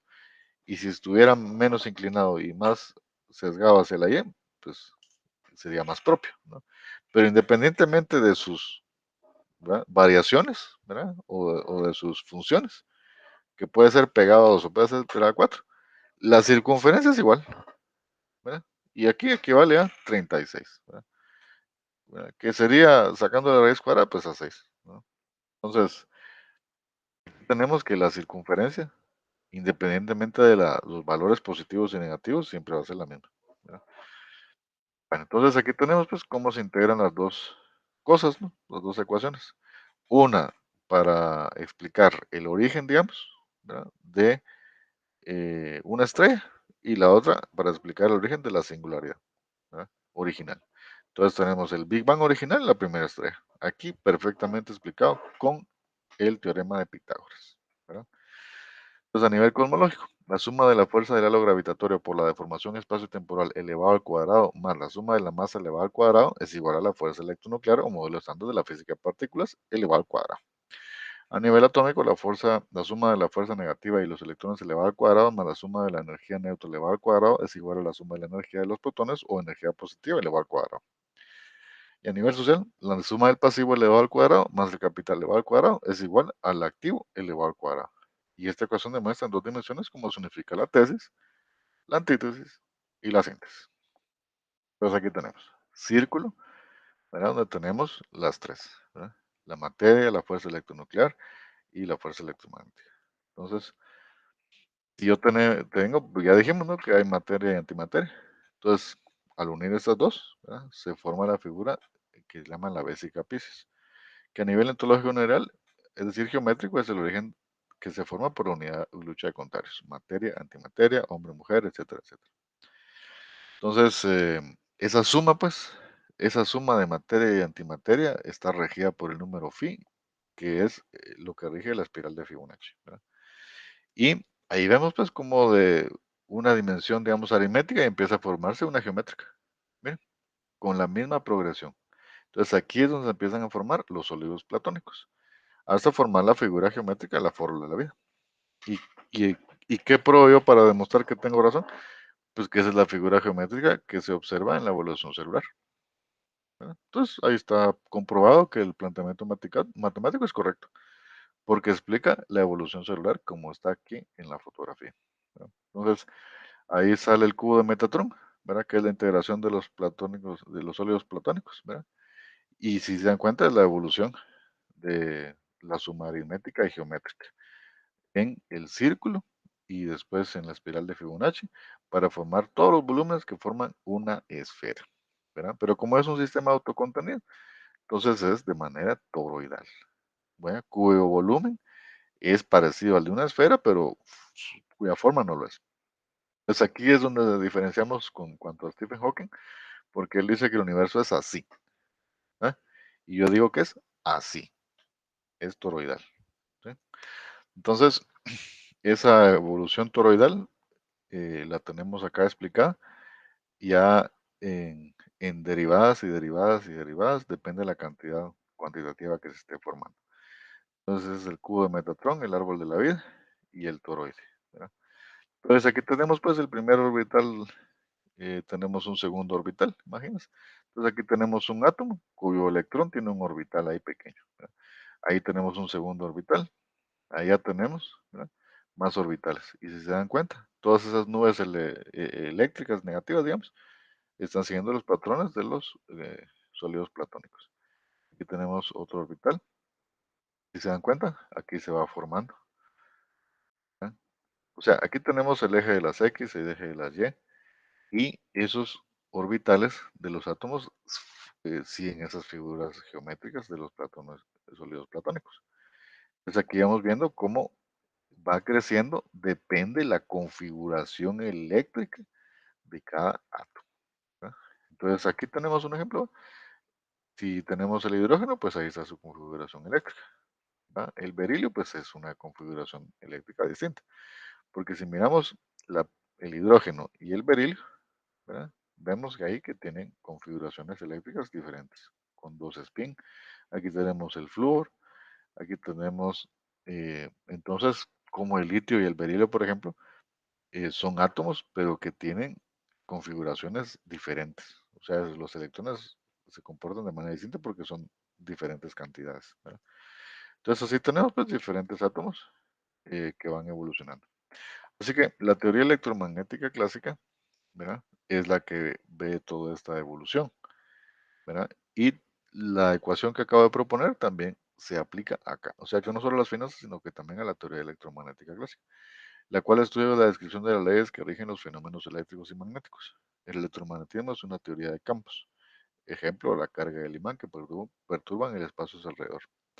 Entonces, un hilo y una pelota pendiente de un hilo, revestida de una pintura negra semiconductora, a la par izquierda de una esfera medio metálica hueca, sobre un pedestal no conductor, y si una regla la fricciono y la acerco a la esfera hueca en un pedestal, el campo se perturba. Entonces, del paño a la regla, de la regla a la esfera y la bolita pendiente de un hilo, se puede observar que la bolita se perturba. Entonces, aquí tenemos el ejemplo. Entonces, tenemos los elementos. Tenemos el pedestal de madera, tenemos el hilo, ¿verdad? Donde está colgando la bolita de material semiconductor, ¿verdad? Tenemos el paño, tenemos la esfera metálica, tenemos el pedestal de plástico y tenemos la regla. Entonces, si hacemos este experimento, ¿verdad? Entonces, eh, agarramos el paño, la regla, lo friccionamos y sale estática. ¿Ves?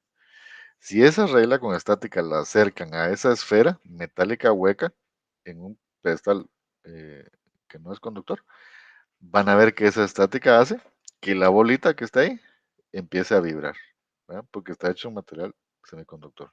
Entonces, ¿cómo pasa eso?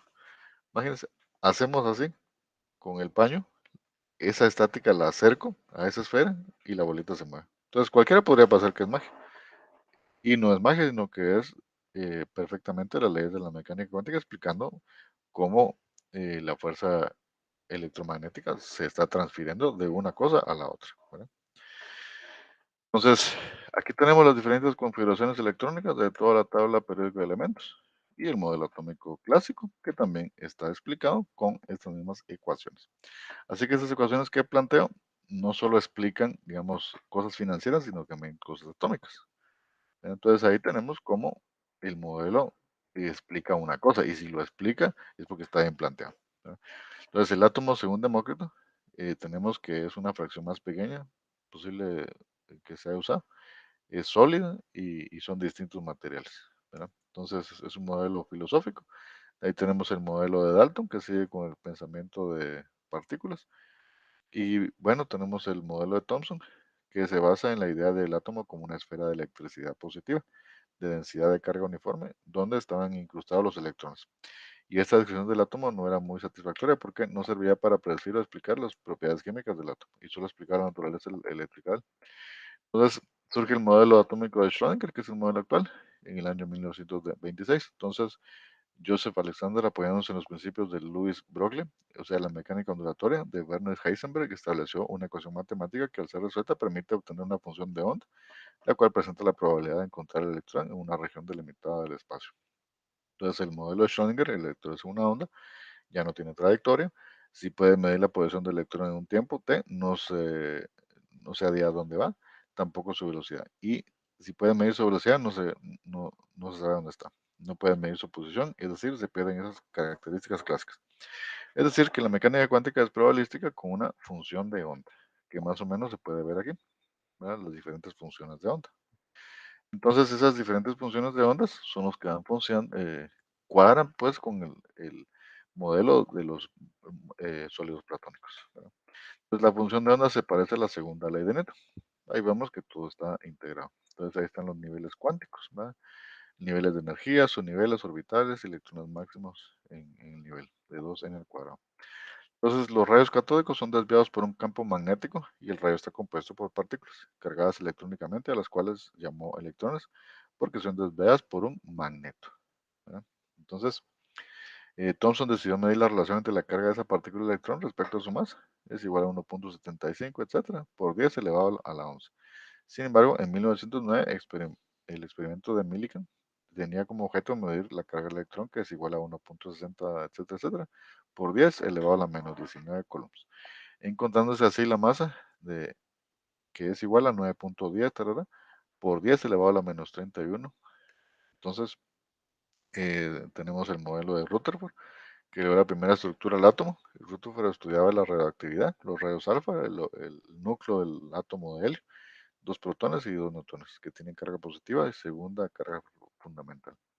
Entonces tenemos aquí el detector de partículas, ¿verdad? Partículas cargadas positivamente que viajan y se desvían y atraviesan sin cambiar la dirección y rebotan, ¿verdad?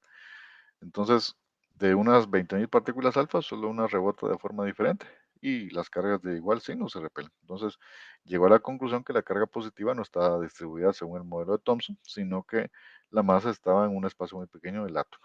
¿Qué tan pequeño? Pues un Fermi, elevado a la 10 menos 15. Entonces, este modelo no explica la estabilidad del átomo. Un electrón gira y eventualmente colapsa en el centro y pierde energía. Y esto nos observa, pues la materia es estable. Así que el modelo está incompleto a nivel específico, pero a nivel general es un diálogo completo a nivel ontológico general, eh, porque aquí dice, bueno, está incompleto, pero es específico. A nivel general es otro, porque para eso se usa la matemática a nivel general. Entonces, el resumen del planteamiento, pues es que está la metafísica. Hemos analizado lo más ontológicamente general que se conoce en cuanto al todo. La ontología, que agrupamos fenómenos y noómenos. La lógica formal y lógica dialéctica, la teoría de conjuntos, la lógica matemática, la aritmética y geometría, el planteamiento y la comprobación, que lo hicimos a nivel de finanzas y a nivel de la teoría electromagnética clásica. Entonces tenemos que la metafísica, más allá de la física o el experimento y la observación, la ontología agrupa fenómenos y noómenos, la lógica formal y la lógica dialéctica, la teoría de conjuntos, la lógica matemática y la aritmética y la geometría. Entonces, tomando todas esas cosas en cuenta, tenemos que a nivel atómico, la fuerza positiva es el protón, a nivel, digamos, de la fuerza negativa es el electrón y la fuerza neutra es el neutrón. A nivel social tenemos activo, pasivo y capital. A nivel cosmos tenemos fuerza electronuclear, fuerza gravitatoria y masa. Entonces tenemos que, aquí el ejemplo sería, el activo es igual a 6, es igual a R cuadrado, la fuerza negativa es 4, ¿verdad? Y la fuerza neutra es 2. Entonces aplicando la ecuación canónica de la circunferencia, tenemos acá el planteamiento, ¿verdad? De la primera estrella y la singularidad que dio origen a todo el universo y a toda la vida, ¿verdad? Que sigue los patrones de crecimiento de los sólidos platónicos, la esfera, como dice Hawking, que después tiene volumen igual a un toroide. Entonces, aquí tenemos el círculo que se evoluciona hacia la espiral de Fibonacci generando los sólidos platónicos. Después se genera el volumen de una esfera que desde el punto de vista geométrico es igual a un toroide, como todo lo que hay en el universo, y así es como un toroide de materia y de antimateria se unen y forman el primer ente, ¿verdad? El primer ente que se llama el tiempo y el espacio o el Big Bang. Entonces, cuando toda la luz empieza a desaparecer porque el halo gravitatorio empieza a agrupar, entonces se forman las primeras constelaciones, las primeras masas de energía, de hidrógeno, y se empiezan a hacer las primeras agrupaciones, las cuales se conocen como galaxias, formaciones grandes de galaxias, y bueno, y sistemas solares, ¿verdad? Entonces, gracias a los estudios de la astronomía, Oparin sabía que en la atmósfera del Sol y de Júpiter y otros cuerpos celestes existen gases como el metano, el hidrógeno y el amoníaco. Y esos gases son sustratos que ofrecen el carbono, hidrógeno y nitrógeno, los cuales además del oxígeno presentan en baja concentración en la atmósfera primitiva y más abundantemente en el agua, y fueron los materiales base para la evolución de la vida. De lo que hablamos, carbono, hidrógeno, nitrógeno y oxígeno. Así que de ahí salen pues los primeros coacervados o digamos las primeras combinaciones de esos tres elementos, carbono, nitrógeno, hidrógeno, oxígeno. ¿Por qué? Porque en el centro del planeta Tierra hay carbono, ¿verdad? Hay fricción, entonces eso provoca calor, el calor eh, sube, se encuentra con el agua, entonces ahí existe la fusión con el hidrógeno y entonces empiezan a formar los primeras eh, digamos, coacervados, que son integraciones, digamos, eh, eh, todavía no multicelulares, sino que ahí es donde se forma la primera célula, o organismos unicelulares. Y la combinación de esos forman organismos pluricelulares. Entonces, eh, para explicar cómo podía ver el agua en un ambiente ardiente en la Tierra primitiva, operen usó los conocimientos de geología. Los 30 kilómetros de espesor medio de la corteza terrestre construyen una roca magnética, evidencia sin duda la intensa actividad volcánica que había en la Tierra. Y se sabe que actualmente se ha expulsado cerca de un 10% del vapor de agua, junto con el magma, y probablemente también ocurría de esta forma antiguamente. La persistencia de la actividad volcánica durante los millones de años habría provocado la saturación de la humedad de la atmósfera, en ese caso el agua ya no se mantendría como vapor. Y Oparin conjeturó que la alta temperatura del planeta, la actuación de los rayos ultravioleta y las descargas eléctricas en la atmósfera podrían haber provocado las reacciones químicas entre los elementos anteriormente citados y esas reacciones darían origen a los aminoácidos, a las proteínas y a las moléculas orgánicas, ¿verdad? Que empezaron a evolucionar. Las temperaturas de la Tierra primitivamente muy elevadas bajaron hasta que permitieron una condensación del vapor de agua.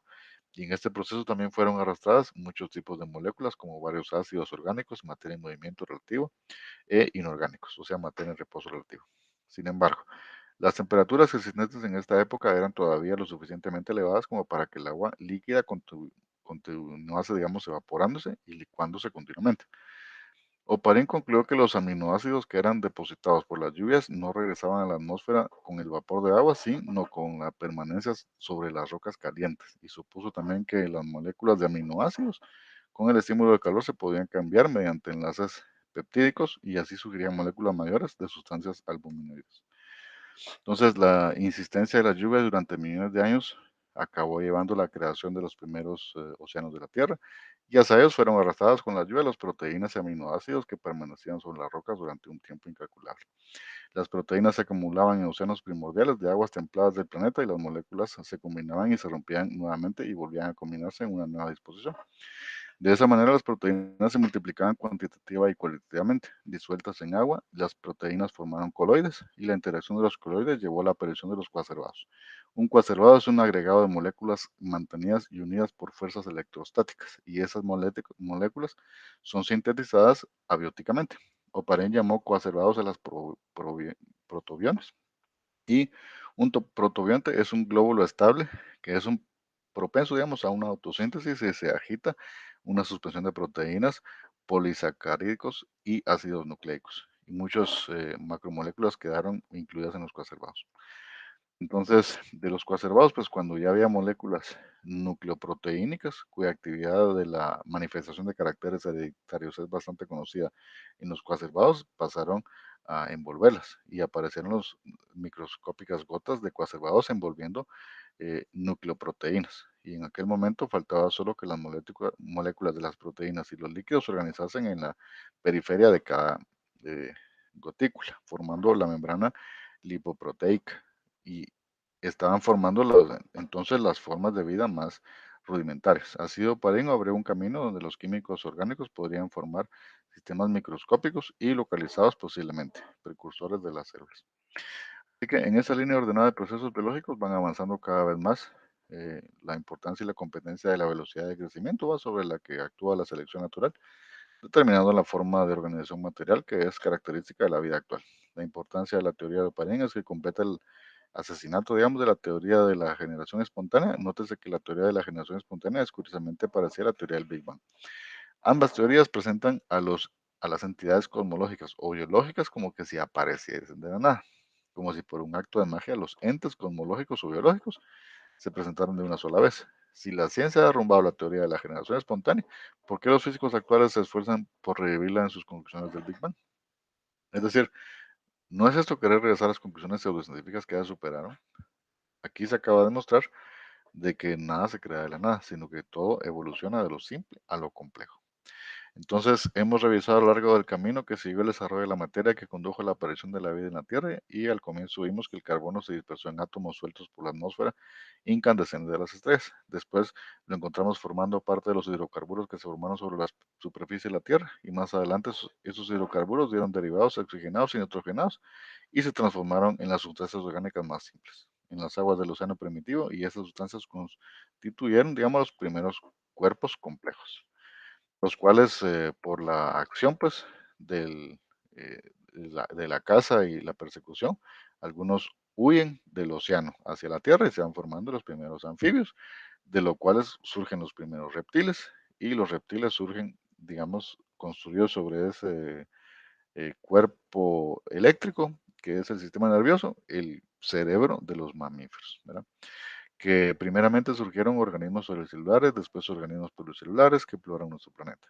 De esta manera, la ciencia ha echado por tierra las lucubraciones ilógicas sobre el origen espontáneo de la vida. Entonces, aquí se hizo la afirmación de Oparin, ¿verdad? Fue comprobada por el experimento de Stanley Miller y Harold Urey, y en Wikipedia se puede ver cómo se hizo el experimento, cómo la vida se puede lograr con la combinación de esas moléculas bioquímicas. Entonces aquí tenemos una formación de un proceso evolutivo, ¿verdad? Hemos hablado de la Tierra, pero no hemos hablado de las formas de vida del exterior, que es el tema de estudio que habla otros científicos de una disciplina científica que se llama astrobiología, como Carl Sagan, ¿verdad? Entonces él ya estudia más la vida extraterrestre, no necesariamente inteligente, pero sí por lo menos desde el punto de vista biológico, ¿verdad? Entonces, aquí tenemos ya la formación de organismos más pensantes, más desarrollados, y todas esas pues son alegorías de la unión entre el cerebro reptil y el cerebro mamífero, ¿verdad? Eso es básicamente la evolución que nosotros tenemos. Entonces, esa es la formación de la vida y en el futuro pues la inteligencia va a evolucionar hacia ser una organización interestelar y si eso es posible en el futuro, pues habría que hacerse la pregunta si no eso ya pasó. Y no es la razón por la cual nuestros antepasados creían que las entidades que nos formaron pues vienen de los cielos. Porque si nosotros podemos llegar a los cielos, pues habría que hacerse la pregunta, ¿no será que los cielos ya llegaron a nosotros? Entonces, esas son las preguntas filosóficas que hay que plantearse, pero desde un punto de vista matemático, todos los entes son toroidales y todos siguen las mismas patrones geométricos y matemáticos explicados por esta ecuación que plantea a nivel matemático cómo se desenvuelve toda la vida, con cuatro simples ecuaciones, hasta llegar a la integración total de todo el universo en la persona, y no solo en la persona, sino en la persona que es capaz de entender todo esto y entenderse a sí mismo. Así que gracias por su atención y eso sería todo. Saludos.